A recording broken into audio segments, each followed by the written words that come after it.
Welcome to exam quick education. और आज हम लोग पढ़ेंगे पॉलिनोमियल में कैसे हम लोग क्वाड्रेटिक पॉलिनोमियल का फैक्टर कैसे निकालते हैं, मतलब कि मध्य पद को विभक्त करके एक द्विघात बहुपद का गुणनखंड कैसे निकाला जाता है।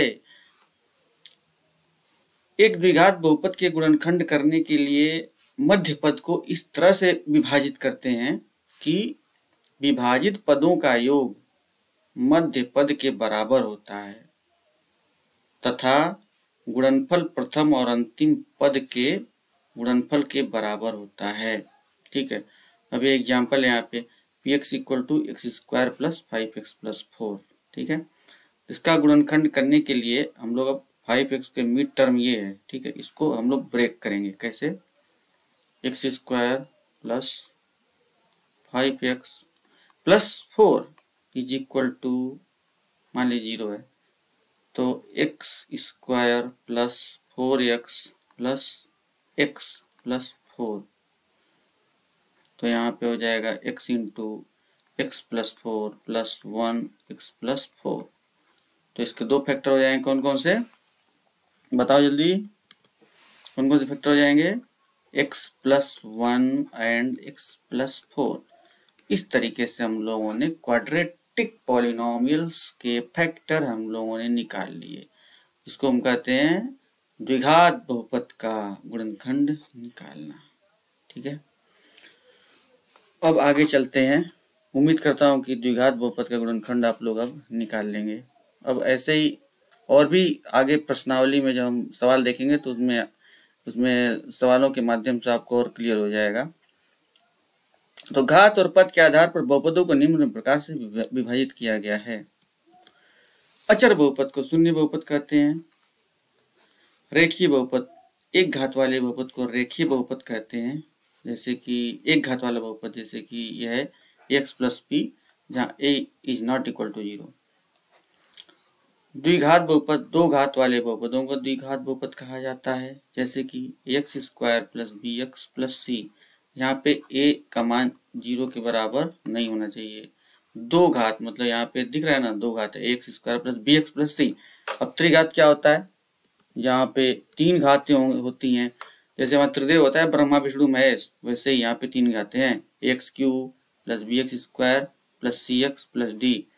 अब ये इसमें जरूरी नहीं है कि एक्स क्यू है तो एक एक्स क्यू वाला होगा, एक एक्स स्क्वायर वाला, एक्स एक्स एक डी, ये तीनों कंप्लीट नहीं भी हो सकते हैं और हो भी सकते हैं। जैसे अब यहाँ पे रहे x q plus b x plus d equal to 0 है। ठीक है, अब ये भी तो त्रिघात वाला बहुपद ही है। और अगर यहाँ पर है x square plus b x plus c equal to 0, तो ये द्विघात वाला बहुपद है। या a x square plus c भी रहे तो भी द्विघात वाला ही बहुपद है। ठीक है, आगे चलो। एक पदी बहुपद, एक पद वाले बहुपद को एक पदी बहुपद कहते हैं। जैसे एक पति वाली पत्नी होती है ना, उसको पतिव्रता पत्नी कहा जाता है। इस तरीके से ऐसा बहुपद जिसमें एक पद होता है उसको एक पदी बहुपद कहते हैं। जैसे मान लो p x equal to x, p x equal to 2x, p y equal to 3y square और p a equal to 5a cube. ठीक है, तो इसमें चूंकि एक ही पद है, ये एक पद है, एक पद ये है, एक ही पद है, इसलिए हम लोग इसको क्या कहेंगे? एक पदी बहुपद कहेंगे। यानी जैसे एक पति वाली पत्नी होती है, एक पत्नी वाला पति होता है, या एक पति वाली पत्नी होती है, वैसे ही एक पदी बहुपद, उसमें एक ही पद होता है। द्विपदी बहुपद क्या होता है? दो पद वाले बहुपद को द्विपदी बहुपद कहते हैं। ठीक है, इसमें जैसे कि इसमें एक उदाहरण के लिए x प्लस 2 है, इसमें पहला पद ये है, दूसरा पद ये है। 2x स्क्वायर प्लस 5 है, इसमें पहला पद ये है, दूसरा पद ये है। ये 2y स्क्वायर माइनस 4 है, पहला पद ये है, दूसरा पद ये है। 5a क्यूब प्लस 7 है, पहला पद ये है, दूसरा पद ये है।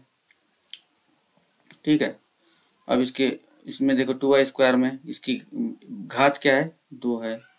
2x² + 5 में इसकी घात क्या है, 2 है। x + 2 में इसकी घात क्या है, 1 है। इसलिए x + 2 को हम लोग क्या कर सकते हैं, रेखीय बहुपद भी कह सकते हैं। ठीक है, क्योंकि इसकी घात क्या है, 1 है, इसलिए हम इसको रेखीय बहुपद भी कह सकते हैं। अब त्रिपदी बहुपद, 3 पदों वाले बहुपद को त्रिपदी बहुपद कहते हैं। जैसे कि x² + 2x + 5, 2x³ + x² - 5x, 4x³ - 4x² - 8x। देखो इसमें 3 पद हैं, 1 2 3, 1 2 3, 1 2 3। ठीक है, अब इसमें बहुपद की घात कुछ भी हो सकती है। वैसा नहीं है, त्रिपदी बहुपद है तो बहुपद की घात 3 ही होगी। जब जैसे ये है बहुपद या पॉलिनोमियल ये है, तो यहाँ पे देखिए पॉलिनोमियल की घात क्या है, 2। यहाँ पे इस x की घात क्या है, 1। तो इस अगर कोई पूछे कि x² + 2x + 5 इस बहुपद में बहुपद की घात क्या होगी, तो सबसे बड़ी जो घात है 2, इसीलिए इस बहुपद की घात हो जाएगी 2, क्योंकि इस बहुपद में सबसे बड़ी घात जो है 2 ही है, इसलिए बहुपद की घात 2 कहलाएगी। यहाँ क्या होगा, 3, बहुपद की घात 3 हो जाएगी। ठीक है, जो सबसे बड़ी घात होती है वही बहुपद की घात कहलाती है। अब आगे बढ़ते हैं भाई, बहुपद के शून्यक। बहुपद के शून्यक, जीरोथ ऑफ पॉलिनोमियल्स। तो इसको थोड़ा पढ़ लेते हैं, फिर बाद में समझाएंगे। बहुपद के शून्यक किसी बहुपद में चर के स्थान पर किसी वास्तविक संख्या को प्रतिस्थापित करने पर यदि बहुपद का मान 0 आ जाए तो वह वास्तविक संख्या बहुपद का शून्यक कहलाती है। उदाहरण के लिए ax - b का शून्यक b/a है। अब हम px = ax - b, अब हमको x की ऐसी वैल्यू खोजनी है जिससे कि हमारा px का वैल्यू 0 आ जाए। ठीक है, तो कैसे, अब इसकी वैल्यू 0 आ जाए तो अभी तो ये इसके बराबर है। ठीक है, तो इसकी वैल्यू 0 आ जाए तो यहाँ पे ax - b = 0, तो x = b उधर जाके +b/a हो जाएगा, तो x = b/a। तो यहाँ पे x = b/a रखने पर इसका वैल्यू 0 हो जाएगी। कैसी हो जाएगी, a × b/a - b, a से a कट जाएगा और b - b = 0 हो जाएगा। इस तरीके से b/a इस बहुपद का शून्यक कहलाता है। ऐसी वैल्यू जिसको रखने पर px में x की जिसको रखने पर उस बहुपद का मान 0 आ जाता है, उसको हम लोग जीरोथ ऑफ द पॉलिनोमियल कहते हैं। उम्मीद करता हूँ ये जीरोथ ऑफ द पॉलिनोमियल आपको समझ में आ गया होगा। अगर नहीं समझ में आया होगा तो भी आगे जो एक्सरसाइज होगी उसको हम लोग करेंगे, उसमें सब चीजें क्लियर समझ में आ जाएंगी। अब बहुपद के शून्यक एवं गुणांक में संबंध। ठीक है, उदाहरण के लिए एक रेखीय बहुपद px = x + b है, जहां पे a ≠ 0 हो, तो px का शून्यक 1 होता है जिसका मान -b/a होता है। ये तो सबको पता है कि -b/a रखने पर इसका मान क्या हो जाएगा, 0 हो जाएगा।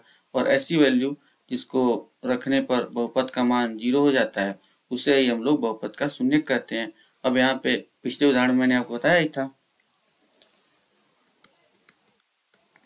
इसको ऐसे भी लिख सकते हैं, जैसे px = ax + b था। ठीक है, अब अचर पद यानी ये b अचर पद है और चर पद क्या है, ये x ये ax जो है चर पद है। तो यहाँ पे क्या बोल रहा है, माइनस अचर पद यानी -b / x का गुणांक a। ठीक है, तो क्लियर हो गया होगा ना। ये क्या है, बहुपद के शून्यक एवं गुणांक में संबंध है ये। शेषफल प्रमेय क्या होती है? शेषफल प्रमेय को इंग्लिश में रिमाइंडर थ्योरम भी कहते हैं। क्या कहते हैं? Remainder theorem. अब मान लीजिए कि px एक से अधिक या उसके बराबर घात का कोई बहुपद है। एक से अधिक या उसके बराबर घात का कोई बहुपद है। एक से अधिक होगा तो भाई उसमें 2, 3, 4 घातें हो जाएंगी, x square, x cube, x4, ठीक है। और अगर x प्लस 3 यानी कि एक ही घात है इसमें, या तो इसमें क्या लिखा है कि px एक से अधिक या उसके बराबर घात का कोई बहुपद है। और मान लीजिए कि a कोई वास्तविक संख्या है। यदि px को रेखीय बहुपद x माइनस a से विभाजित किया जाए तो शेषफल pa होता है। अब इसको समझने के लिए एग्जाम्पल हम लोग कर लेते हैं। कोई थ्योरी तो हमें लिखना नहीं है एग्जाम में, इसमें तो हमें तो क्वेश्चन ही सॉल्व करना होता है। तो मान लीजिए px की जो वैल्यू दी हुई है 2x to the power 4 minus 3x cube plus 3x plus 1 को x प्लस 1 से भाग देने पर शेषफल बताइए। ठीक है, तो अब चूंकि x प्लस 1 से भाग देना है, उसको शेषफल निकालना है, तो x plus 1 is equal to 0, तो x इक्वल टू माइनस 1। ठीक है, अब px की जो भी वैल्यू है उसमें x को माइनस 1 करना है हमें। ठीक है, तो p माइनस 1 क्या हो जाएगा, 2 into minus 1 to the power 4 minus 3 into minus 1 to the power 3 plus 3 into minus 1 plus 1। अब माइनस 1 की पावर 4 है तो 1 ही हो जाएगा। 2 यहाँ पे माइनस है, यहाँ पे 3 और यहाँ पे माइनस 1 हो जाएगा, plus 3 into minus 1 plus 1 equal to क्या होगा, यहाँ पे देखियो 2 इंटू 1 माइनस 3, इसका वैल्यू हो जाएगी 3।